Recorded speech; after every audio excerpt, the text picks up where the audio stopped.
And welcome to episode 40. Holy smokes, it's 40 of the Brewed Sages, Stormbound players with a head for the game. I am Freeloader, and with me as always is Sabaiku and virtually Thomas. You see, listeners, what happened was we were surprised by Sheepyard this week with early patch notes. Normally, this would just be manna from heaven, and we would be thrilled. Unfortunately, it was in a week where Thomas had a scheduling conflict at the end of the week. Sabaiku was free all the time because, that's just the laid back dude he is. Unfortunately for me, I was sick without a voice. And so what we ended up doing was we had Sabaiku and Thomas record their reactions to the patch notes at the beginning of the week.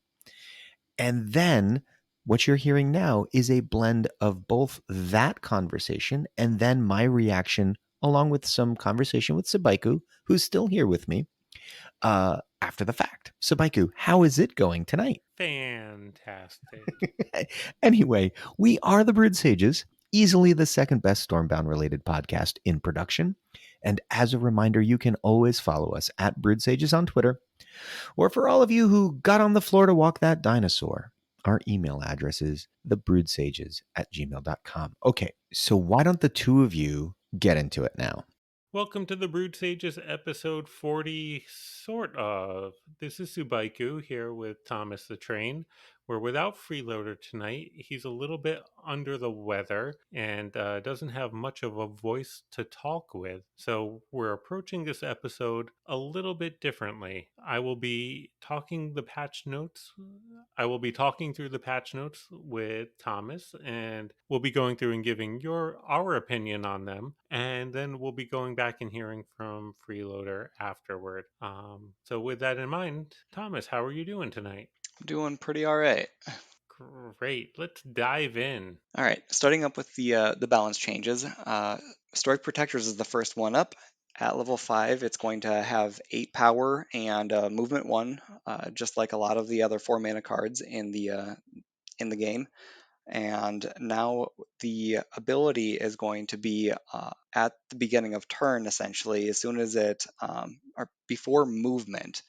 And according to Sheepyard on Discord, said that's the way that they want to approach Ancients from here on out, is a before moving ability. So we'll see how it turns out for the rest of the Ancients as they come out from here on out. It'll be interesting. Yeah, I gotta say, I really like this change because it makes Stoic Protectors at least, on par with something like Siege Breakers. It's a 4 mana card that you slot into your deck as a tech card, right? As a response to whatever you're seeing in the meta at the moment. If you're seeing a lot of structures, you put in Siege Breakers. If you're seeing a lot of Elders or on death effects or before attacking or before moving effects, you put in Stoic Protectors instead. Yep, 100%.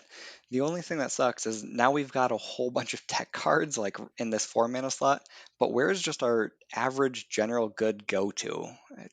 Oh, that's Still, Edric. yeah, true.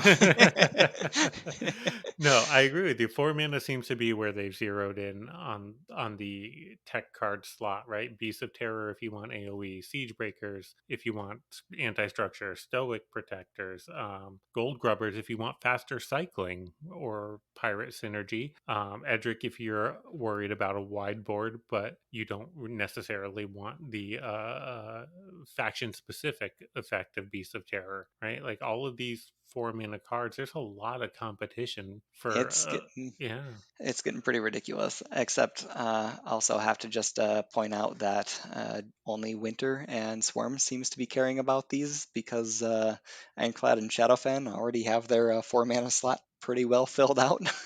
Right, that's a really good point. Between Toad and Witches and Azure Hatcher, I never know how to fit these neutrals into my Shadowfen deck. Yeah, it's pretty ridiculous, but Windmakers and Scrap to do all right for most Ironclad decks too, oh, regardless. yep, 100%.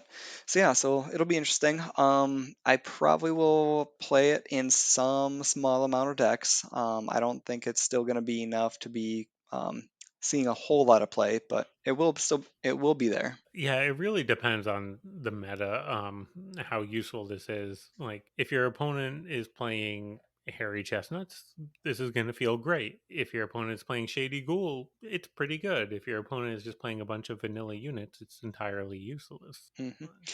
I did count it out the other day. There's about 19, if I remember right, meta cards that this will shut down. The, of course, downside is that they could get their effect off before this comes down and actually makes that ability worthwhile. So uh, 19 cards is a lot of cards, but yeah, again, if they get their ability off beforehand, then it didn't matter. So we'll see. Right, like Scrapped Planners has already gotten the value from a trade when my opponent played it. This doesn't even answer Scrap Planners particularly well because it's just going to beat the Scrap Planners strength wise anyway. Yep, exactly. So yeah, it's okay. It's okay. I do like it. It at least makes it usable. Because the biggest problem with Stoic Protectors before was just that zero movement. So when you weren't getting value out of the ability, it was just subpar strength and zero movement. You couldn't use it for anything. Now, at least if the ability from Stoic doesn't trigger, it just it's a body on the board. Yep, You can play some defense with it. You can yep. put it on your opponent's baseline and make them answer it, and it's got a decent size, so it's okay. Yeah, Not per exactly. Yeah. There's quite a few times where you just start rushing in with siege breakers, and I mean you'll do the same thing with this. Yeah. Now, let's talk about the before moving mechanic because that's pretty good to have a new mechanic in here. It's slightly different than something like before attacking because it does work on surrounding units as well. So Oh, true. you can just put this down next to your opponent's toad, and it'll still work as long as it moves, right? Oh my gosh, yeah, I didn't even think about that. So it's not the same as something like Feral Shaman or Joust Champions, where before moving it, before attacking, it triggers. Like this will just work. Huh. Yeah, that's really interesting. I guess like the best card that this thing can shut down, I think at this point in the game is probably like Dawn Sparks. And yeah, they're always placing that Dawn Sparks tucked away behind something that Stoic Protectors would have never gotten with that before attack, but yeah, before moving. Interesting. Yeah, no, that's a great point. Like your opponent plays Dawn Sparks on the baseline, you play this next to it, you shut down their mana gain and pressure their health. Like that feels pretty good. Yeah, that definitely moves up in my book then. Huh, cool. All right, well, let's continue on to the next card. I'll let you take the forefront on this one. All right, Chillbeards. The strength is now down from 8 strength at level 5 down to 7, and the ability is now down from 8 to 7, but is made to trigger before attacking. Instead of gaining strength when there's an opponent in front of it, it just gains strength when it attacks an opponent, which is really critical for something with 2 movement. Oh boy, yeah, this thing is ridiculous because it's just before attacking. It doesn't care if it's the a structure, if it's the opponent's unit, or if it's their base. Oh So my. if you've got nothing and you just want to be able to smash in with this thing, you've got 14 power, the single biggest body that can smash into an opponent's base on a clear board. And if your opponent has a one strength unit on their board, you win the game. So That's I'm nuts. So you I'm play excited something for this one aggressive, you get some pressure on their baseline, and then you just plow through whatever they play defense with and knock them out in one blow. with a Uh, single card. Now let's be fair. This is also a 9 mana card. This is not something that comes down early in the game by any stretch. But at least now it's not a liability when you're playing defense, right? That was the biggest problem with Chillbeards before. It was a 9 mana that had to go straight ahead. Now your opponent puts 2 units on your baseline. You don't have lethal. You can just say, "All right, I'm going to clear it with this, and we'll try again in a few turns." Yeah, this thing is Greengale Serpent's biggest brother. You do not mess with this thing; it is going to wreck you. This does not buff another dragon or another dwarf on the board, but I think somehow it'll still be okay. I think this thing is going to win a lot of games. I actually think that this thing is a common is on par with Siren of the Seas. And yeah, it's a great complement to Siren, right? It's not like it's a budget Siren, which is what we talked about when Ethereal Eternals or Eternal Ethereals came out, right?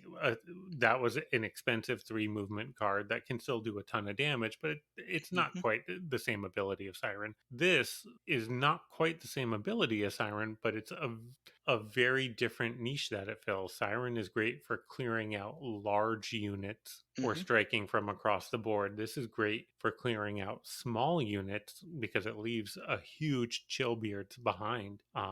Yeah, exactly. And it Well, can and still do a ton of damage. yeah, well, so think about how much more flexible Winter Pact is getting with this card. So they had Ulf, which was just a great defensive card. I mean, the amount of games that it won was just ridiculous too, because it's like, oh, instead of just dragging the game out longer, I can suddenly win right now. And then there's Siren, that was a great, just mid-range card that could play both offense and defense extremely easily. And now there's this thing which can play defense, but extremely offensive. So they've got that entire spectrum completely taken care of. They've got the one that's very defensive that can play offense, the mid-range one, and now the offense that can also play defense. It's late game Winter Pact is getting very, very scary suddenly with this card.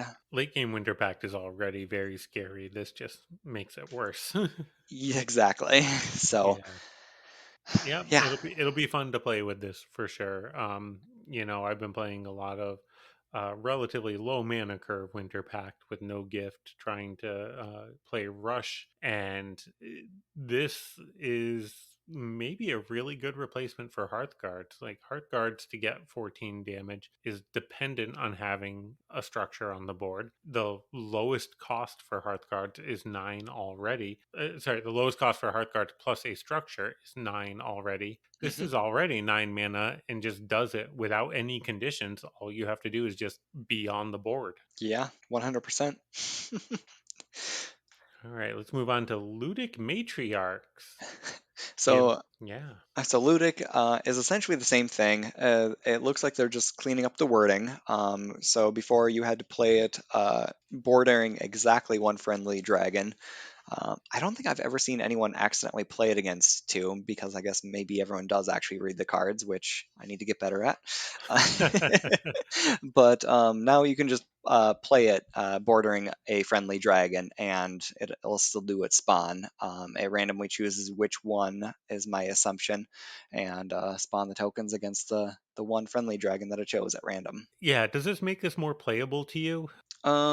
No, I think it's exactly as playable as it was before, because again, I don't think I've ever seen anybody accidentally not get the triggers. So, Yeah, most of the time you just don't have that many dragons on the board anyway. I guess maybe if you were trying to run like a Cordia Ludic deck and all of the eggs hatched and spawn dragons, and you're like, oh no, now I have nowhere to play my Ludic. This is a good solution to your problem. I But for mean, the, you're probably yeah. already winning at that point, which you don't have to worry about. But you could win harder. This is a card that I do see every so often. It's not consistent, but when it does work, like it already wins the game. Hmm. But then again, with it, you probably also don't see the amount of games that you had won and they had it in their deck and they had to keep cycling it away because you were clearing out their units or um, Or whatever just situation. ignoring them and pressuring their base. And Ludic doesn't really play defense. Exactly. Yeah, it's fine. I like it from a, like you said, just cleaning up perspective. The exactly one thing was kind of unnecessary. So Yep. And that yeah. just felt like that was just at one point in time that whenever they were making the card, they were just typing things and it just kind of got through development. And after the fact, it was like, well, we got to change that. Oh, well, it works. Exactly. All right, mechanical workers. The strength is now just +1 at all levels. Not a card that sees a ton of play, but yeah, now maybe it will. I was in. I have to stop you right there. I was just playing here in Heroes League literally yesterday and lost to it. Me So too. Was it Stony J? it was. Yes. Nice. He Well, he was already beating me. He used mechanical workers to play some defense, kill my unit, whatever had survived a trade, and drop this workshop on his base. And then all of a sudden, I just could not clear that tower, and the game was over. nice. No, It I have to say that he literally beat me with it because I was at 2 life and I had restless goats on the board, and so to be cheeky, that's how he won with mechanical workers. oh, that's a lot nicer than the way he did it to me. He just beat you down. And it took a lot longer. But yeah, we talked about this card in the past on the Brewed Sages. It is a tough card to play because you have positional restraints on it, right? Like the geography is very important. You can't necessarily use it in a way that you want to because you have to have space behind it in order to spawn the workshop. It This doesn't change that, but it does make it so that if you get that far in the game where you can play it, you at least get a little more benefit out of it. Yep. So I actually don't think this changes anything because are there any 8 strength cards in the game that having this one extra unit on the board is going to make a difference? I don't think so. Additionally, there's a bunch of 10 strength cards in the game, so this still won't clear any of those to remove your opponent's front line so that your workshop can start doing its work at the beginning of your next turn. And so if this had been given 10 strength at level 5, it would probably see more play, but it's going to still be at 0% minus Tony J. Right, yeah, you're right. The breakpoints are 8 and 10, right? Most 4 mana cards are 8 strength. Most 5 mana cards that are played are 10 strength. Other than the occasional flameless lizard when you're playing against reckless, this falls in the middle and still doesn't quite do enough. Yep, completely agreed there, unfortunately. All right, and now on to the big one. Oh boy. So, Rogue Sheep is getting nerfed. Very surprisingly, I think I even actually saw something about Discord before I even actually get into the details on the card. I don't think they said that the play rate was that crazy with this thing, but the amount of people that were playing it, they wanted to tone it back because it was just being overplayed. And so this change isn't actually going to do that much of a change for the way that the card works, but kind of can't remember if it was you or Freeloader that was mentioning it on a previous podcast at one point in time. But whenever Sheepyard makes a buff or a nerf, it kind of seems to have a very drastic increase or decrease to the amount that is played because of that perception on the buff or the nerf of that card.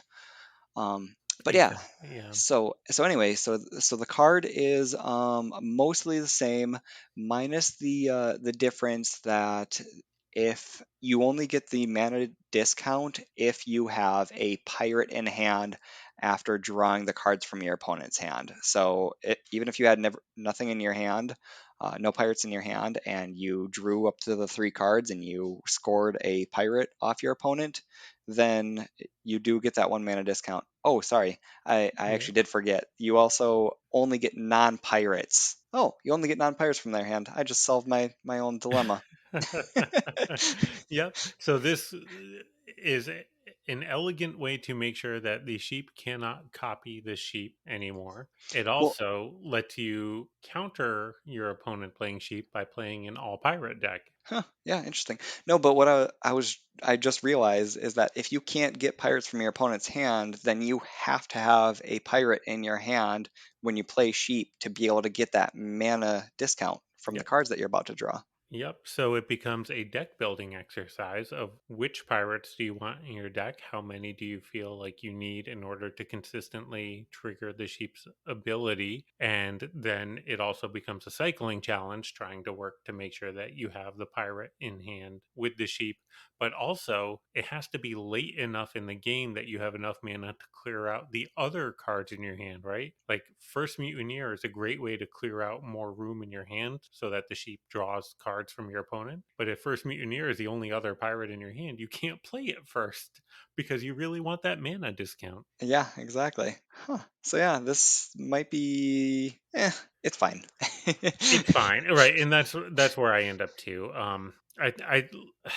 On one perspective, I love it because I like the way that it now works with the pirate mechanic. Right, pirates are all about hand manipulation and pirate synergy. So now you have a pirate in hand, and that triggers the effect, and that works well from a mechanic perspective. Um, but on the other hand, I hate it because it really overcomplicates playing the card. Now I have to have a combo. It has to be late game, all for an effect that I don't think was particularly overpowered in the first place. It's So if you got 3 cards from your opponent and you reduce the mana cost by 1 on each of them, then you have basically played a 1 mana 7 strength, which is good, but it's not great. yeah, um, I think it really feels like Sheepyard is like trying to create like a sculpture with this thing. They're like taking off too much, and then they're not taking off enough, and then so like they do a very very good job over the course of time when it comes to balancing. It never takes more than like 1 or 2 balance changes on a card for it to actually see the proper amount of playability. I think this nerf just cut off too much, and so I think they are actually going to have to come back over time to buff this thing back up after this change. And I wouldn't be too surprised if they ended up doing something like reducing the mana cost by this thing down to 3, and then bringing the strength down to like 5 or 6 or something along those lines, because I think this card is now too weak to actually see much of any play. Yeah, I don't know if I 100% agree with you, but I think this really does take it out of non-winter decks by quite a bit. If you're playing winter, right, you have mana gain. Like Gift of the Wise both gets a card out of your hand for sheep and also gives you extra mana to dump your hand. So it works really well. Winter already wants to play Freebooters, which is a pirate. Winter doesn't mind running Westwind because they're just looking for a little bit of help in the early game, and Westwind is perfectly fine, right? So now you have 2 other pirates in your deck, and you have the mana gain mechanic. It works well there, and I don't see any other faction really being able to keep up with it in the same way.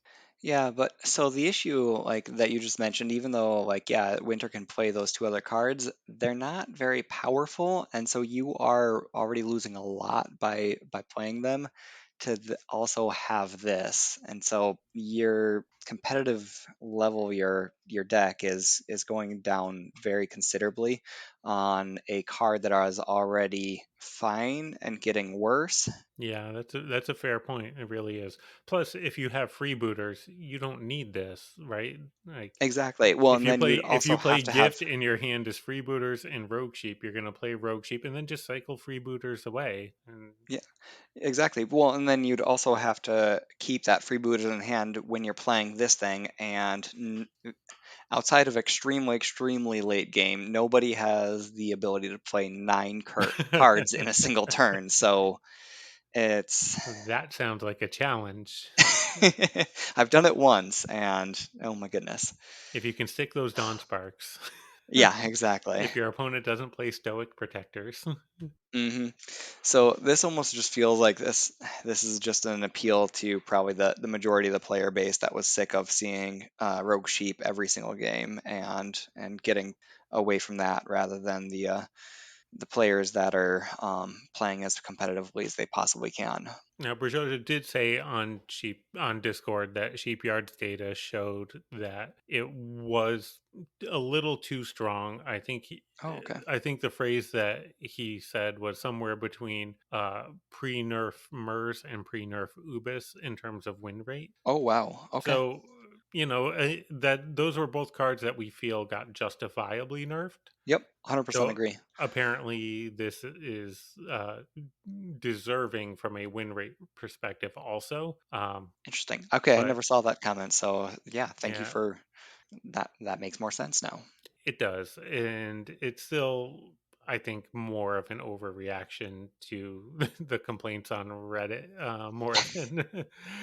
more than the actual power of the card. But maybe I've just been using it wrong this whole time because I sure don't feel like it was winning games for me in the same way. Yeah. I think I'm just trying to be too cute with it. I'm just trying to just do things and not win, so that could be my issue with it. Yeah, because it's fun. And that's how I see this card. I see this card as fun and making the games more variable and making the games more interesting, as opposed to actually something that I play when I want to win the game. But it Yep. it sure does win the game when you get Forgotten Souls off your opponent. Oh man, and sure loses you the game when you're at less than 8 mana and you play it and you get your opponent's siren. Just happened to me again yesterday and at 12 life, and it's like, oh yeah, I'll give Yeah, you the handshake. yeah, I know exactly what's coming next turn. Dang it. Oh man, All right. Well, hey, at least we got fusion zones when it was changed the first time. We're getting fusion zones this time, so absolutely ridiculous. at least they're compensating us accordingly. So I did win with it once, twice. But All right. Next up, now that we're done with the balance changes, we have a new card coming later in September. Sparkly Kitties, named after the notorious Discord and community member. Kitty is getting her own card. It's a 2 mana epic. It is level 1, 2 strength, and then 3, 4, 5, 6 strength as you level it up. It has 0 movement, sort of. On play, it will confuse itself and then gain 2 movement. So that first movement is guaranteed to move sideways, either left or right, depending on RNG, depending on where you play it. It could attack an enemy unit when it moves sideways. It could attack a friendly unit when it moves sideways. And then the second movement will move forward because it is no longer confused after it moves the first time. and this thing is sweet. It's not going to be overpowered, which a lot of people are like freaking out that it's a 2 power, 6 movement forward card, and it's not exactly that. There is so much RNG in it that I still think that Gifted Recruits is the general 2 mana go to if you are looking to fill your last slot. And had plenty of discussions on Discord about this. And was just playing a game today where I was thinking about the card, and my opponent started with their Restless Goats coming down one of the sides, and Sparkly Kitties only has a 50% chance of getting that Restless Goats that's on the side. So this thing not being able to wipe out your opponent's front, except from RNG, is not somewhere you want to be in a lot of games. So I think it's going to Yeah, be a good card, and it's not going to be overpowered. I think they really hit the perfect spot for such a low mana cost card for this thing. I agree. Like the concern you always have with a low mana card is it's gonna go into a rush deck, make rush stronger, and then we're all just gonna die to rush decks before the game even feels like it's gotten started. This is probably not that, but it's probably not that far off because it's still just going to be a generally useful neutral card. hmm So the which factions do you think are going to benefit the most from this one? All of them. All of them. I think it goes. Look, Winter is always looking for early game. hmm Swarm is always looking for a strong, cheap card, right? This is something that survives a trade with a gifted recruits. That feels pretty good in Swarm. Shadowfen, there's a lot of competition already. Shadowfen, maybe it does not go into. And Ironclad, you're looking for constructs, you're looking for the movement from Saber Paws. You're maybe not going to put it in an Ironclad deck, but I bet you could definitely find a home for it if you tried hard enough. Interesting. Okay, so I can agree for sure that it goes in Winter Pact. In Swarm, I think I might just take out Gifted Recruits and put this in. Because my 2 mana slot is already extremely bloated, I cannot afford to have another 2 mana card. So I think that swap happens. Yep, Uh, it could replace Gifted, or if you're looking for a little more consistency, it could replace Head Start, right? You lose one strength, but mm-mm. you gain the ability to That 7 control it a strength little is better. huge. It is, right? It survives It's Hunter's Vengeance, but yeah, it Head Start only really works in a more aggressive deck, right? Head Start does not play defense. that's what I'm doing wrong. Right? And this at least is a little more flexible. Yeah, that's fair. I still think I'm that first slot that I'm trying out is that agree for sure on the Shadowfen that they don't need it at all, and then Ironclad. I think I'm gonna reserve my judgment on that Yeah, faction. I think if you're playing an aggressive Ironclad deck, you probably do find a way to slot this in, but there's already a lot of really good Ironclad cards. It's hard to fit it. Honestly, what it might be is if you're playing an Ironclad deck that runs like unstable build, just as something you put down to hold front. Maybe this goes in instead of that. That's a really good point, especially because your opponents generally aren't clearing that, and it has 6 strength after a turn of deconstructing itself. So that's exactly what this is. Exactly. Yep. So if you're not playing Hearthguards in your Ironclad deck, maybe you find a home for it there. I like that. But either way, I think we both are in agreement. This is a fantastic card. Definitely worth leveling up. Definitely worth experimenting with. Yep, for sure. I am going to be putting all my fusion stones that I've got into a level 5 of this thing immediately. That's for certain. Yeah, well, thankfully, you'll have some extra fusion stones on hand because of the anniversary shop offers coming to the game in September. Yes, exactly. So moving on, there's a lot going on with this. Do you want to go ahead and start?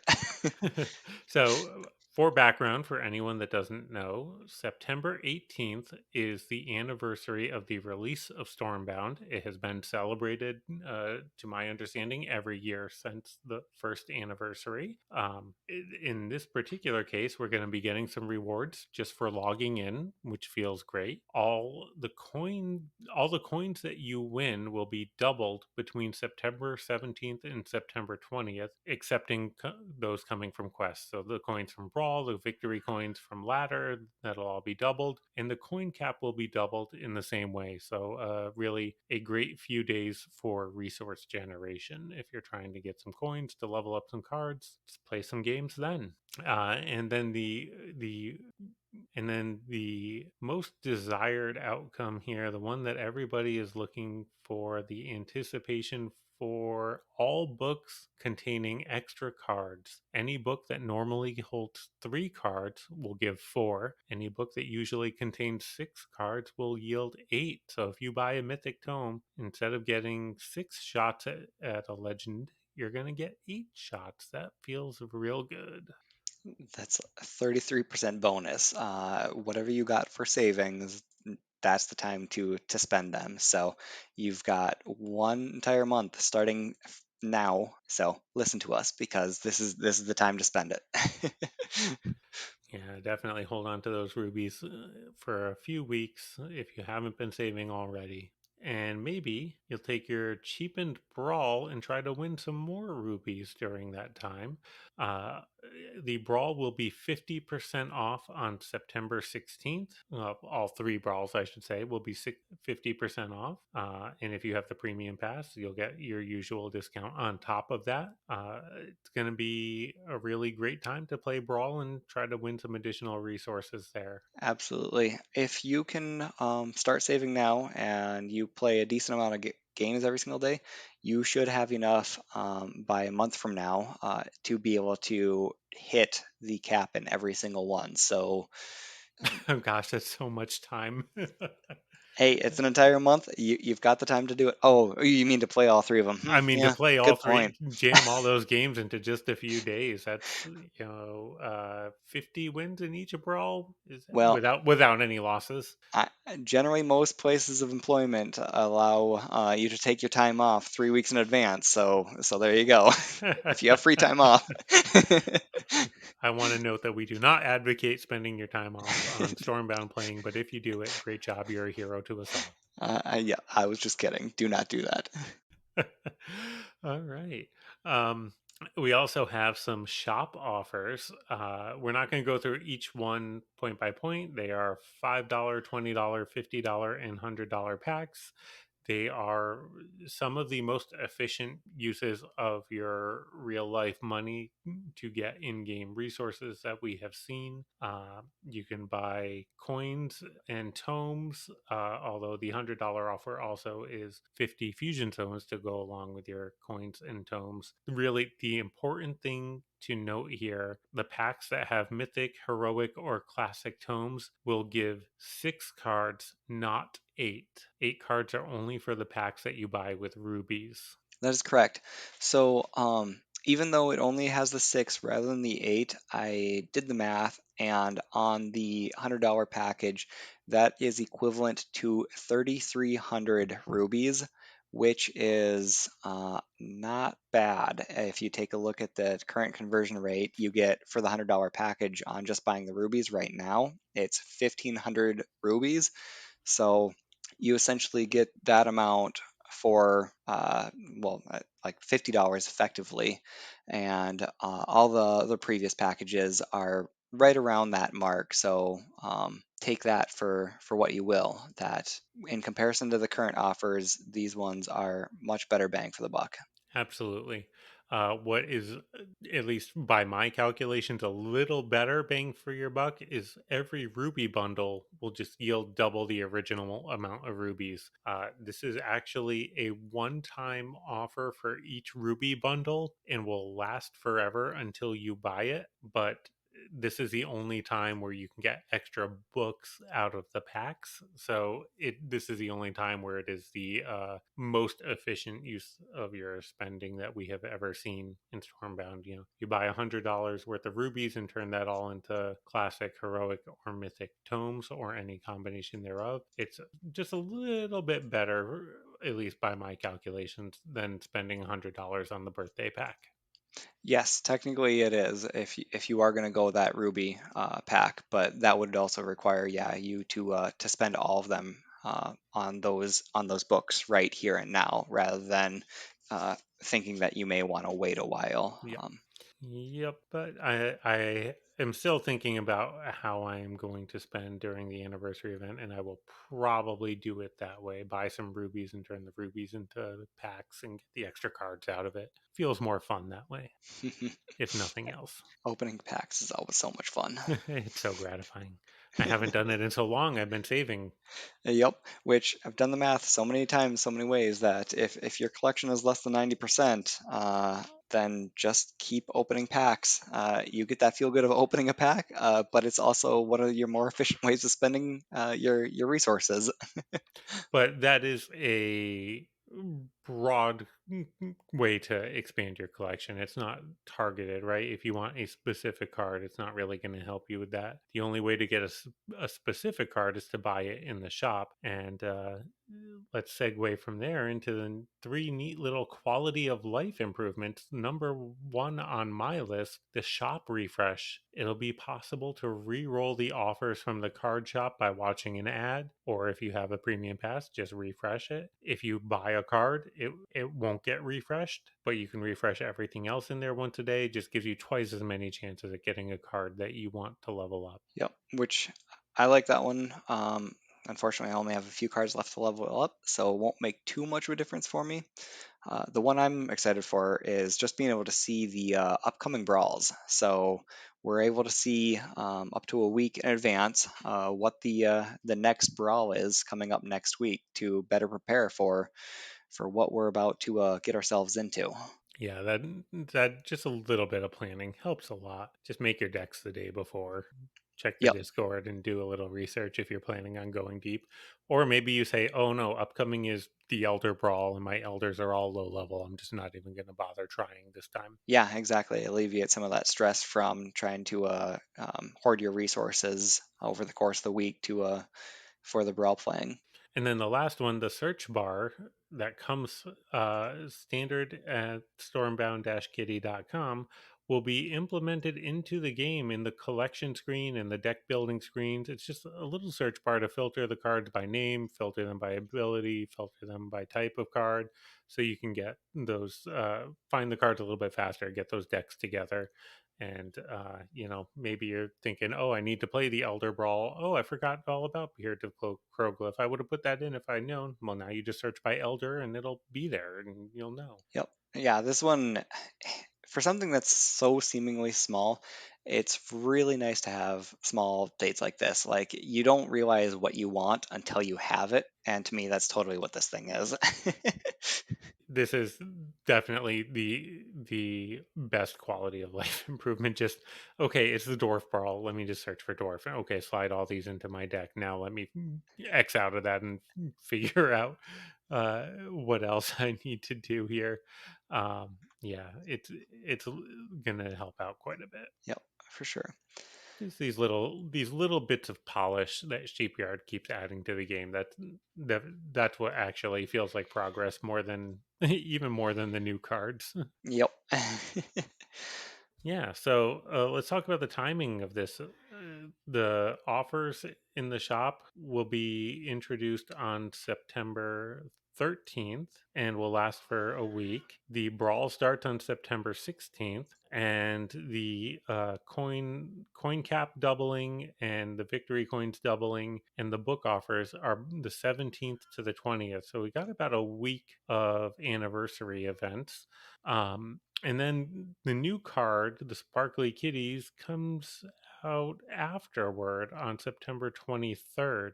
So you cannot get Kitty from the anniversary event. All of those mythics that you've been saving for, they're not going to contain this new epic. Oh, that's sad. Oh well. Unfortunate, but something definitely to be aware of as you're looking at this and thinking about it. The balance changes will be on the first of the month as normal, so we look forward to no longer playing Rogue Sheep then. Actually, I think it sounds like we'll both be trying it out, but maybe our opponents won't be, which will make it a little bit easier on us. Oh, well, the thing that we'll be trying out, or sorry, I will be for sure, is that Chillbeards. All right, winter with a gift, Rogue Sheep and Chillbeards. Bring it on. All right. Well, thanks for talking through this, Thomas. This was fantastic. Yeah, thanks for putting this all together tonight. All right, so Michael, this was very interesting. I really appreciated getting to hear the two of you talk without needing to worry about when am I supposed to push you guys on to the next subject. It was quite refreshing.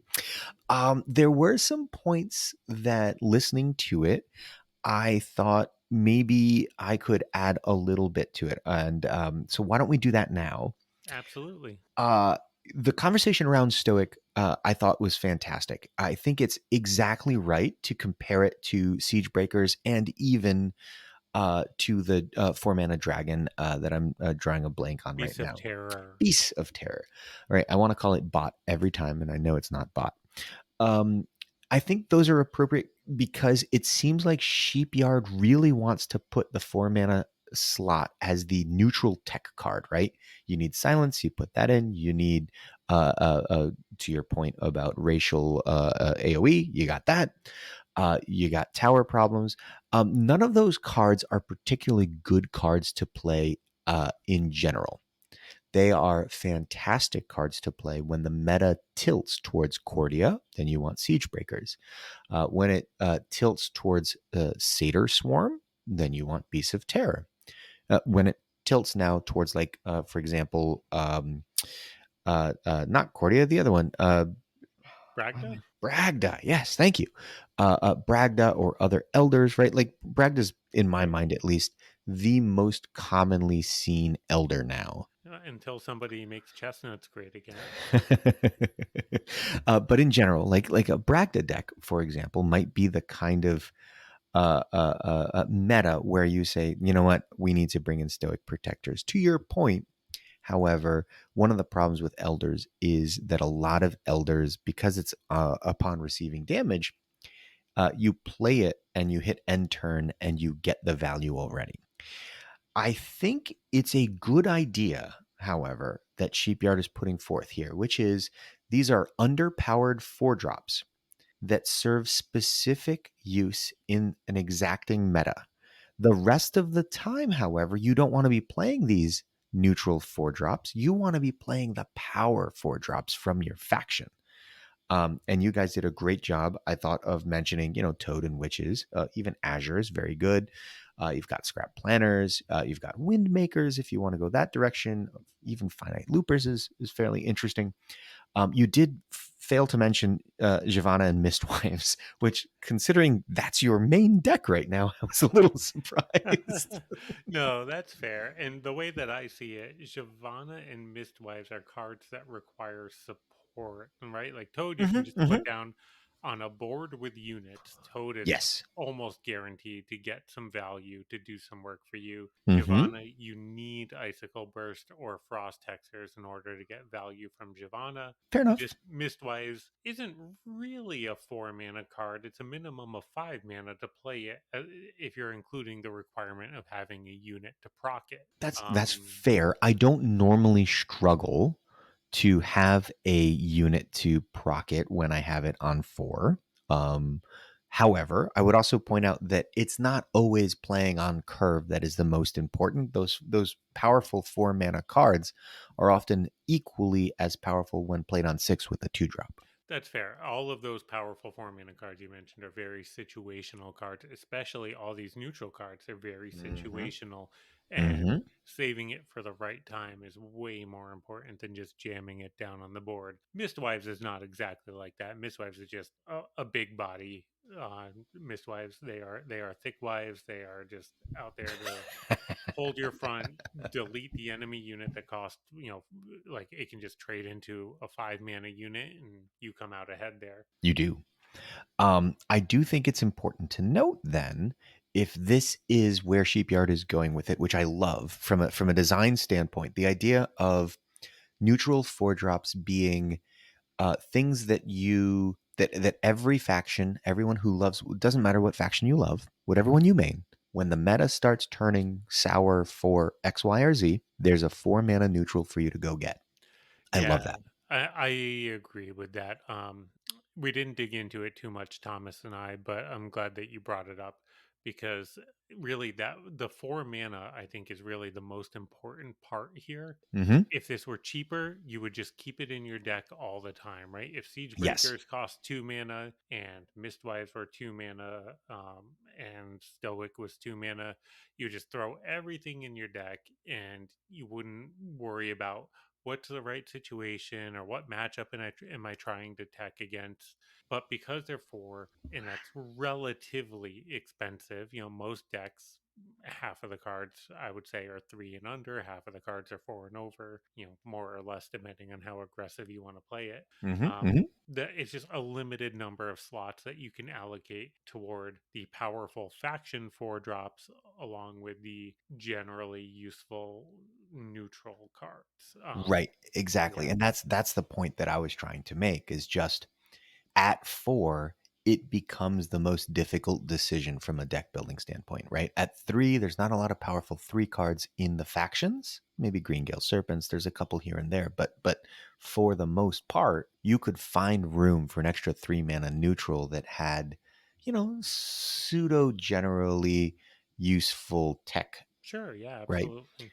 But at 4, when you're telling me I've got to maybe take out Scrap Planners, it better be a very Cordia heavy meta. Otherwise, that Siege Breakers ain't making it, right? So I like that they're doing it at 4 because it promotes a certain amount of diversity. Yep. And it makes you really think about your matchups and think, what am I weak against? And do I want to shore up against that? Or what am I strong against? And do I want to lean into that matchup and just make it so I'm winning harder? Exactly. The one caveat to all of this, of course, is Swarm. Their 4-mana cards suck. Never play Mischiefs. No, don't do Never it. play Mischiefs. Do it. It's Moving on. I don't understand why that card sees so much play for how bad it is. Agreed. All right, moving on. We have Chillbeards. My reaction to Chillbeards is that it's a very nice, expensive card. Gift of the Wise is why Winter can't have nice, regularly costing cards. You can't have nice things because you have mana ramp. So I love the build of Cheerbeards. I think you both hit it right on the head. This becomes infinitely more playable. It's an aggressive card that can still find other uses when needed. That's beautiful. The only thing that you mentioned that I wanted to come back to was you pointed out that Hearthguards is really not all that fantastic unless you have a tower. The cheapest tower is also 3, so Chillbeards is essentially the combo of Hearthguards plus a 3-mana tower without needing to have the combo in hand.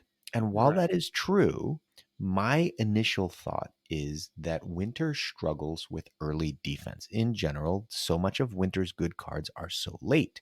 Because of that, Winter puts a premium on cards that can play defense early while it tries to stabilize. If you've made it to mana 9, then you've probably got a better than 50-50 chance of winning that game as Winter.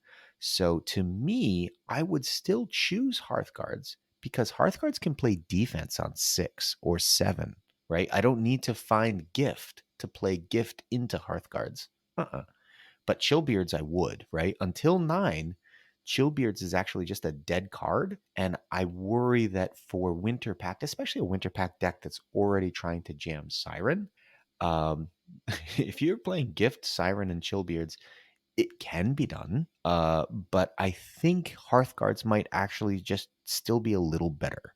Sure, that's fair. And now with Hearthguards, you can set up the tower ahead of time. The downside there, Mm-hmm. obviously, is that your opponent has a chance to respond, destroying the tower or just blocking your available pathing for Hearthguards, right? Both are viable defensive options. They sure are. Chillbeards, your opponent cannot respond to. It's going to do what it's going to do. And if you let me get close enough to your base, it's going to go in. Yeah, So it's definitely, I think, fair from a strength to mana standpoint.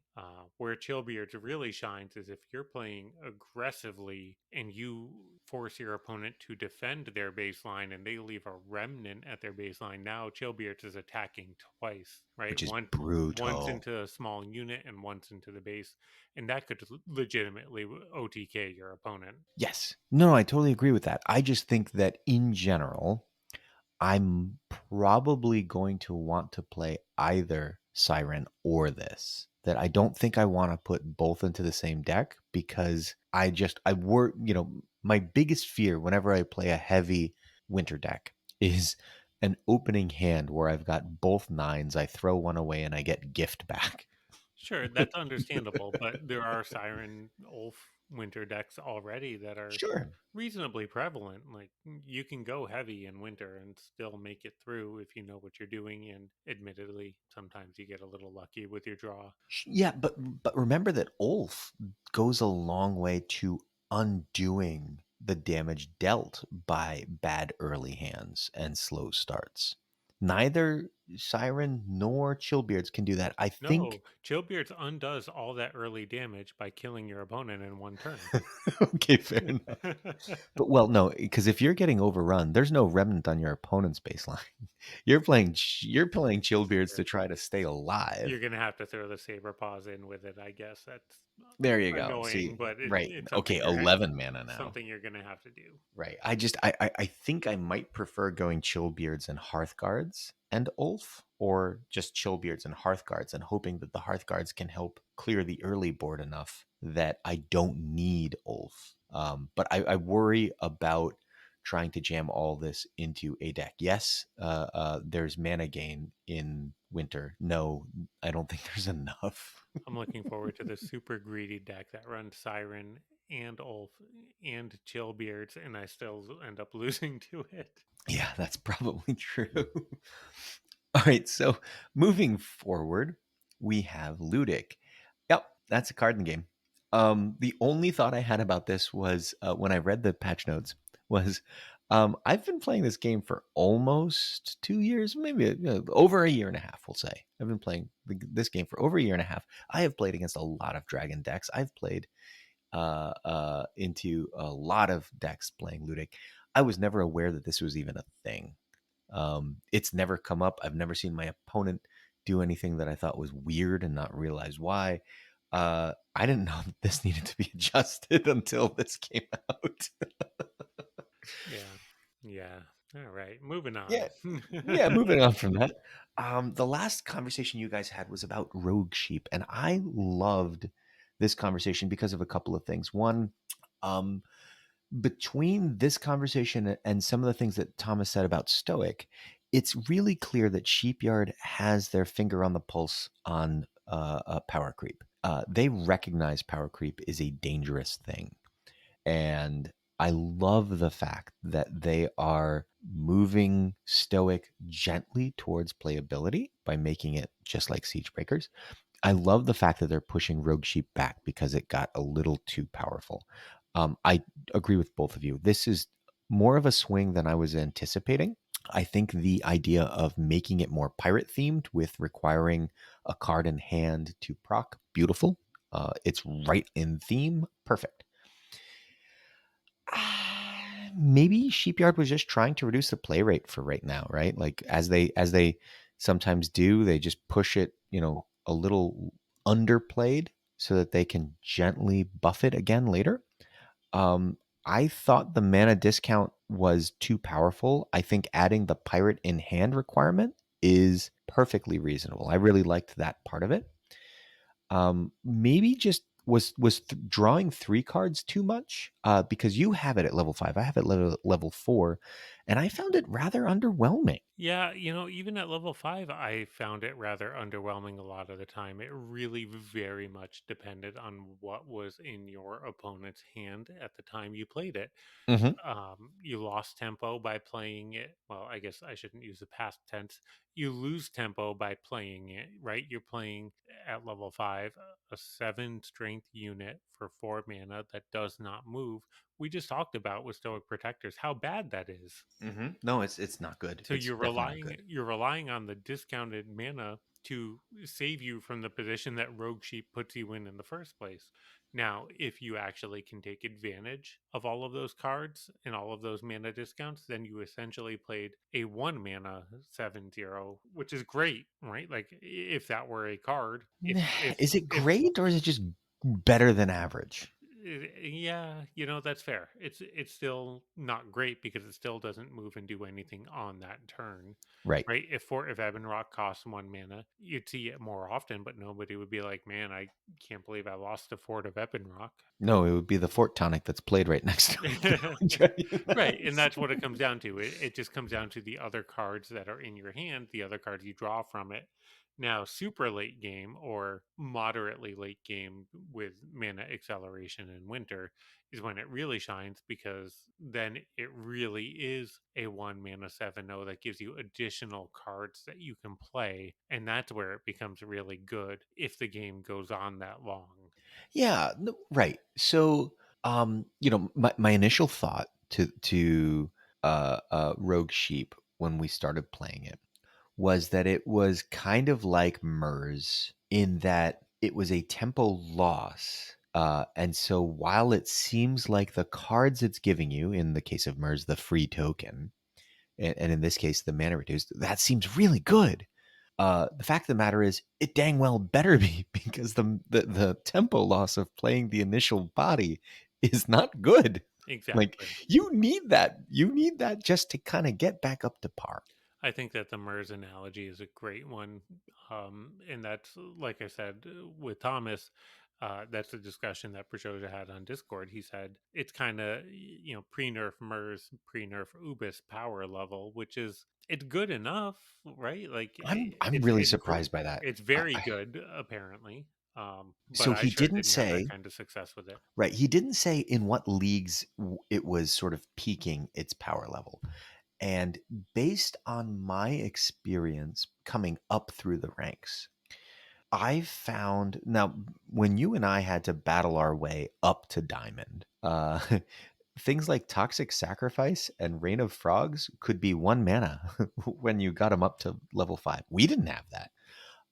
In fact, I now have both of those at level 5. I never got to play them for 1 mana, but my opponents did. And I can tell you that when you're in gold and your opponent has the same card you do at a mana discount, it was brutal. That's fair. And It was a huge advantage. Yeah.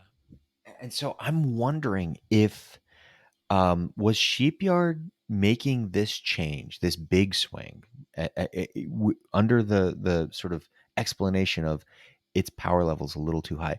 What was that, a Heroes League power level too high, or was that a actually, when you have two cards at level 4 in your entire deck and your opponent's Rogue Sheep copies one of them, it's backbreaking. And that might be true. That might be true. Like a level 3 Rogue Sheep played in gold, or even like low level platinum, that might be backbreaking, just because of how difficult it is, with those level of cards to come back from the mana discount. The mana discount, from my recollection, was just so bad, and in fact, Sheepyard thought it was too. That's why they got rid of all of it, right?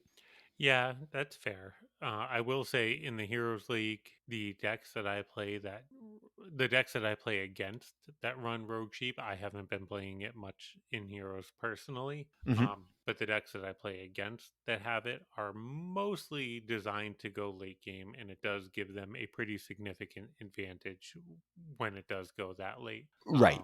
So You know, they were. I do still see the occasional like swarm deck with Zuri Bucks that is also playing Rogue Sheep for additional value, trying to beat those late game winter decks. It does happen, but in general, the decks that are playing it are decks that are designed to go late and take advantage of the extra value. Yeah. So this is one of the things that came into my mind, uh, which was, how can we help our listeners plan out the nerf and where to play this card? And the first thing that came to my mind was, we were right, I think, in our initial reaction that you can try to play this in a rush deck, and with the idea that, oh, okay, well, I'm just not going to play it until late, and if I run out of gas, I can use this because the rest of my hand is so light, and it just doesn't work. And the reason why it doesn't work is because if you're trying to rush, you pick up some cards that are just unplayable. You pick up a Blade Storm, for example. And you're just like, what the heck do I do with this? But sometimes you pick up gift. Sure, yep, no, that's true. But mid-range decks, especially aggressive mid-range decks with low mana curves, was the right place to put this. Because of that same thing. You can empty your hand relatively easily with an aggressively mana curved mid-range deck, but mid-range decks kind of try to do a little bit of everything, right? And so if you got value cards, you're like, well, I like value. And if you got tempo cards, you're like, that sounds great too. Um, Now I think you hit it on the head that this feels more like a winter card. And specifically because within winter, because of gift, you really want freebooters. And so this seems like the natural pairing is freebooters and this Yeah, card. I understand why you went there. I did try that initially, and the conclusion I came to was that having freebooters and rogue sheep was kind of too much in the same deck. Like I don't want them together. Yeah, exactly. That's so right. So when you mentioned that, well, now that we have this requirement of another pirate, it feels like winter's going to need to be where it's at. The problem that I have with that is that, okay, well, winter wants freebooters because of gift. This still feels like maybe First Mutineers or West Wind Sailors would be the better pairing. And can you really, unless it's like the mirror, can you really ever plan on going so late that you need freebooters and rogue sheep to Yeah, continually replenish? Like, I holy hope smokes. not. I'd I, hate I to be will, your opponent in that game. right? I will tip my hat to Sheepyard here. Um, I went through in Hearthstone the Dragon Priest era when Draconid Operative was just everywhere. And you would operative your opponent's operative, so then you have another operative in your hand that you can then operative the following turn. And then in between, they would operative your operative, and so now they have another operative in their hand, which that's what you're going to end up operating. Back and forth and back. She found a really elegant way of just fixing that by saying, "Oh, hey, by the way, your rogue sheep can't copy pirates." And why didn't Blizzard ever think of, "Oh, by the way, operatives can't copy dragons"? Yeah, I do. I do like the pirate flavor that was added. I didn't really talk about that enough, I think, but from a design standpoint, the fact that Rogue Sheep is a pirate, now it works with pirates in your hand, it doesn't copy pirates in your opponent's hand, that all of that together kind of It works. feels good from a design standpoint, from a thematic standpoint. Mm-hmm. Mm-hmm. I think they're going to need to come back from this. I think the mana reduction without the pirate, like just naturally, the mana reduction is going to have to happen. My gut tells me maybe they shift around power and mana cost, but also I think the third card maybe should go away. I think at 2 cards it was I think it's either 2 cards or 3 cards with a mana reduction, okay. right? Like, Okay, yeah, yeah, yeah. I like both of those. There is no other sorry, let me card say in that the. again. Oh, sure, you go ahead. I think it's either 2 cards with no pirate limitation to get the mana reduction, or Hmm. 3 cards with a pirate requirement to make it a little harder to get the mana reduction. Sure. I would also point out though that there is no other card that gives mana reduction in the game, Kind right? of, yeah. I mean, now we can talk about the difference between mana reduction and mana gain, right? Like, Yeah. his Icicle Burst Jev is kind of like essentially playing Jev for free, so it's like a Hmm. 4 mana reduction, Yep. No, but that's absolutely true. it's not quite exactly the same. But yeah, so I kind of go back and forth because in my playing of it, getting the additional resources in hand in the sort of midish late game was more important than the mana reduction. Now Yeah, I was playing it in a very aggressive deck, and so I wasn't playing it early because playing it early was just disastrous. Uh, but even when I was playing it mid to late game, in the times where I hit it with, like a gifted recruits, for example, I was like, oh my gosh, that's fantastic. I still had more stuff in hand still. It wasn't so late game that I could empty everything. When I hit something bad like Armed Schemers, it didn't matter that it was 1 mana less. It was still bad for my yeah. deck. Like You're still I just throwing it away right, anyway. I'm cycling it. I played it against Aaron, and I didn't have anything other than Summon Militia in my deck. Let me tell you how often I actually had ended up at 3 Aarons, 1 in hand, 2 in deck, because I'm just like, I can't play this. It's bad. Yeah. Uh, Now, when you draw cards that are good, the nice thing about the mana reduction is that you can cycle that card away and bank the mana reduction, right? Like, mhm, mhm. I drew Ulf for my opponent's deck. Now my Ulf is 8 mana instead of 9 for them, but I don't need it right now. I'm gonna throw it back into the deck, and when I come back to it, now it's gonna be a mana less. That's good. Yeah, no, that's true. I would argue that Rogue Sheep isn't broken because of its ability to provide for you a mana reduction on a card that you're going to find 11 or 12 cards from now, right? Like Yeah, if it's no, that's if it's fair. if it's creating a swing and win percentage, like Bjos is saying with pre-nerf Mers or pre-nerf Ubis, it's because of what you pick up now. Right. It's what you're using this turn or the turn after. Right, the Yeah. turn exactly after, right? Like because You're because creating after this that, overwhelming tempo that your opponent can't match because it costs all the cards cost more for them. precisely. So if you look at that and you just say, okay, well, why don't we shift around the strength and the mana cost or whatever, and at most it gives you 2 cards, but it never gives you a mana reduction. I don't know. I think it's still a fine card. It's still a freebooters style card. If it were mana and strength appropriate, it might be a card I choose to play instead of freebooters. But I don't think, I don't know. I don't know that that's necessarily stronger because I don't know what mana cost and strength to evaluate on it. But I just look at it right now, and the one part of it that seems a little outlandish is still the mana reduction. I'm always scared of mana ramp and mana reduction. You know that. And this is the only card in the game that does it. Yeah, it's I think unfortunately now it's going to be something you don't have to worry about anymore. That's also possible.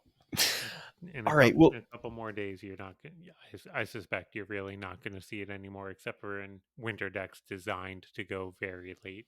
yeah, I think that's true. Although I might suggest to those people who want to test it that First Mutineer might still be the better option than Freebooters, just because of that's a lot of cards you're trying to get through. All right, so that's going to end the main portion of this episode, which means it's time for me to remind you to please contact us, preferably in our channel in the Stormbound Discord server. You can always do it on Twitter at Brewed Sages. You can email us at thebrewedsages@gmail.com. We have an additional way for you to reach out and support us as well. We created a Gumroad account not too long ago where you can become patrons of our work. Check out the link in our Stormbound Kitty page. This week we've heard from Exshem1255. He says how to counter Winter Sheep users. Play cards that only you know how to play consistently. Well, that sounds great.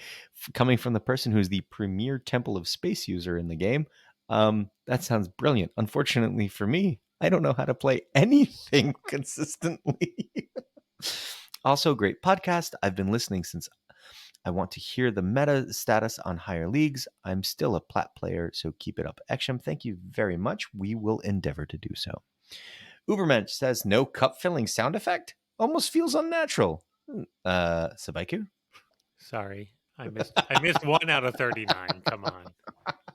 Great podcast, y'all. Rogue Sheep was a bad idea from the start. I don't know about that. I've got to say, look, in terms of introducing a card that immediately created diversity in the feel of every game. What's my opponent going to play next? What am I even going to have in my hand next turn? Like it created a whole new level of, wow, this feels fresh and new and different. And I love the fact that everyone started to play it. I also hated the fact that everyone started to play it. So yeah, it's somewhere in between. I don't know that I would say it's a bad idea. I like that it's in the game. Spaiku? Yeah, I do like that it's in the game. I've enjoyed playing it, and I don't even mind playing against it, even though I probably do lose to it more than I win against it. Yeah, that's probably true. All right. Well, that's gonna do it for this episode. For Sabaiku and Thomas, I am Freeloader. We are the Brewed Sages reminding you to stay hydrated.